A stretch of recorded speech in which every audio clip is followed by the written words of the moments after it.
Okay, so today we're diving into a mystery that is seriously as deep and unsettling as the Pacific Ocean itself. We're talking about a notorious patch of water that gives the world's most famous oceanic enigma a real run for its money. Right, so you've definitely heard of the Bermuda Triangle. I mean, who hasn't? But what about its equally mysterious and maybe even spookier counterpart on the exact opposite side of the world? Well, that's what we're talking about today. It's called the Dragon's Triangle. So let's set the scene. For centuries, this particular part of the ocean has just been a place of pure dread. It's known as the Devil's Sea. And it's this spot where ancient myths of, sea monsters and dragons totally clash with these very real, very modern tales of vanishing ships and planes. And listen, the area has earned these ominous names for a really good reason. It's this huge, kind of hard to pinpoint region right off the coast of Japan. And for ages, ancient legends have told stories of dragons living way down beneath the waves, just pulling ships and sailors to their doom. And yeah, that's exactly where it got the name Dragon's Triangle.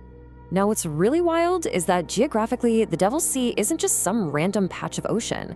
It sits on the exact same latitude as the Bermuda Triangle, just, on the other side of the planet. How weird is that? This strange symmetry, plus this whole string of disappearances, is what led the Japanese government to officially label it a danger zone way back in 1950. Okay, so now let's get into the really chilling stuff. We're going to look at the events in the mid-20th century that truly cemented this area's terrifying reputation.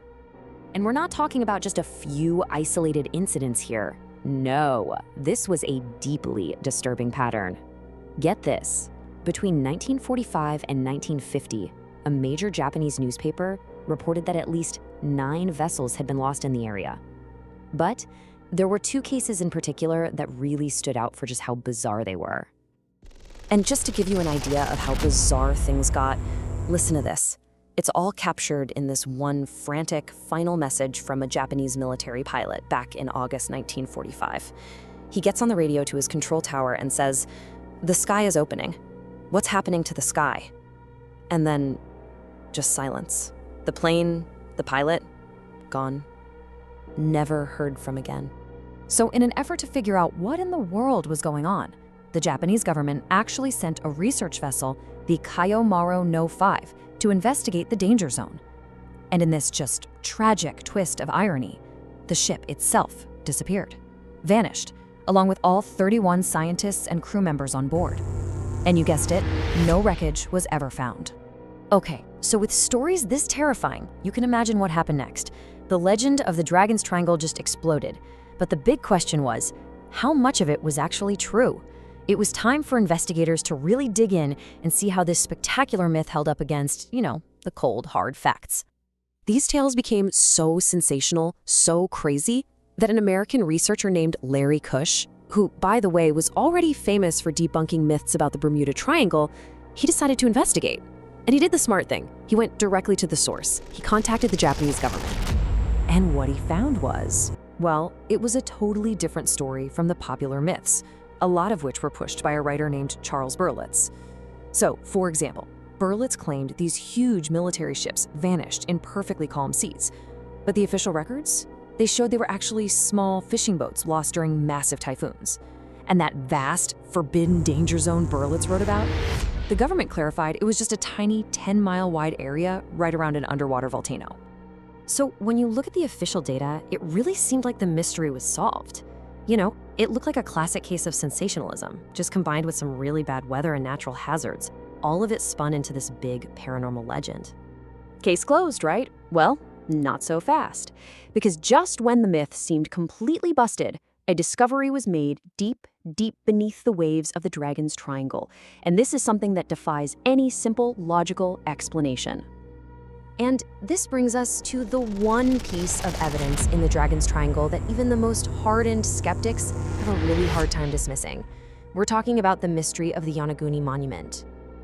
Okay, picture this. In 1987, some divers just stumble upon a colossal terraced pyramid 60 feet underwater. It seriously looks like it was carved with incredible precision. Archaeologists think it could be up to 6,000 years old.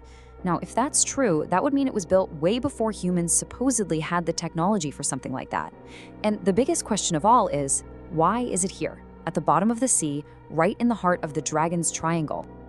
So, this mind-bending discovery, right? When you combine it with all the other strange stuff going on in the region, it leads to this pretty controversial theory that tries to connect all of these bizarre occurrences. It's called the theory of vile vortices. And it basically proposes that there are 12 specific points on Earth where electromagnetic energy is just unusually intense and unstable. And yep, you guessed it, the Bermuda Triangle is one, and the Devil's Sea is another. So according to this theory, these aren't just random spots of weirdness. They're part of a global grid of paranormal hotspots. Now, if this theory is true, it could provide a single explanation for, well, for everything. I mean, could intense electromagnetic fields cause the instruments on ships and planes to just go haywire?